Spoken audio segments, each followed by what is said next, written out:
On the ACT English section, you have 45 minutes to do 5 passages with 15 questions each.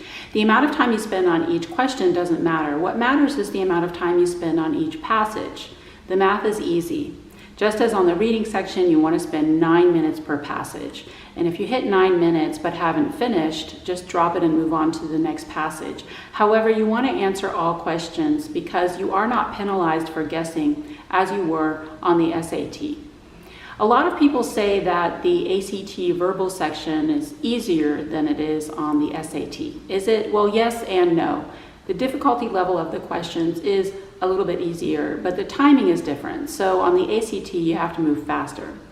What's called writing on the SAT is for some reason called English on the ACT, but don't be fooled. The English section is your writing section, which means that it's testing you on your ability to write without actually having you write anything. Specifically, it's testing you on your ability to edit, which I hope you do when you write, because revision is an important part of the writing process, just as destruction is a part of any creative process. No matter how good your writing is, you still have to have the ability to edit it. Even the best writers know that at times they can write badly. I am a published professional writer, and I've thrown out thousands of pages of my own work. So to write well, you have to have the ability to slash and burn, slice and dice, and you have to have the ability to let go. In order to understand a writing section, it's important to understand language itself, which always has 2 components, what I call syntax and semantics.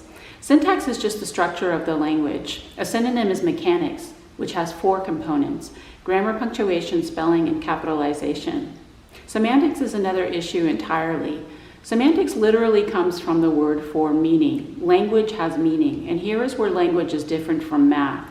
Math has no meaning because numbers have no meaning. Language always has structure and meaning together, syntax and semantics. And those 2 always go together, and you can't have one without the other. So language is always asking you to multitask.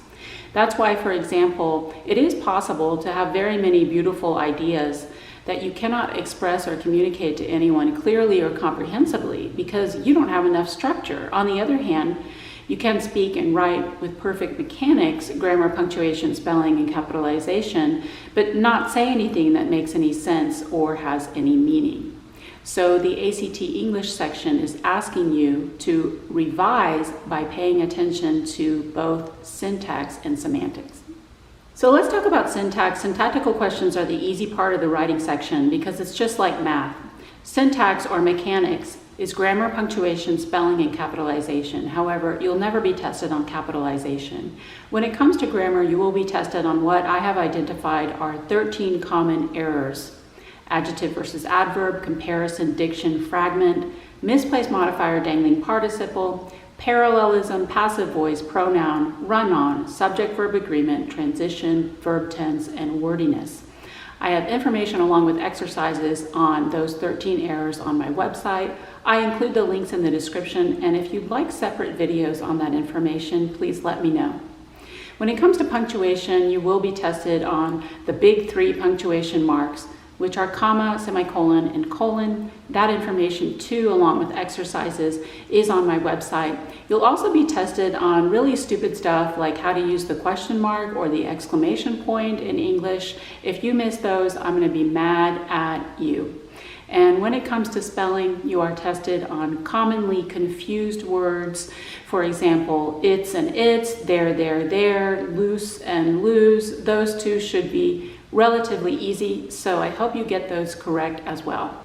Semantics questions ask you to do one of 4 things: insert, delete, move, and reword. You may insert new information, delete existing information, move stuff around, a sentence or an entire paragraph. And when I say reword, I'm talking about vocabulary questions.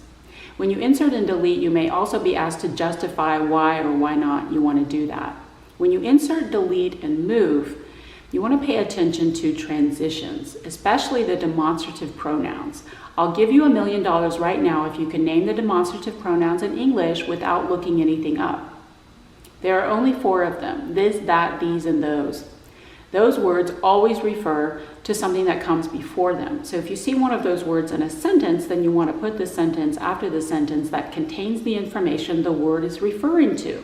For example, if you see the phrase "this question" in a sentence, then of course you want to place that sentence after the sentence that contains the question. Also, when you insert, delete, and move, be careful about disruption. You don't want to break up or split sentences or paragraphs that need to go together. And when you're doing vocabulary questions, just as on the reading section, you want to avoid negatives, avoid extremes, and pay attention to tone. This is also called language register. There really are only two tones in English, formal and informal. I'll let you guess which tone is used on the verbal parts of standardized exams. Because the English language has so many influences, there are a lot of synonyms, but those synonyms don't always have the same tone. In general, words that come from Germanic or Scandinavian roots have a less formal tone than words that come from Greek or Latin.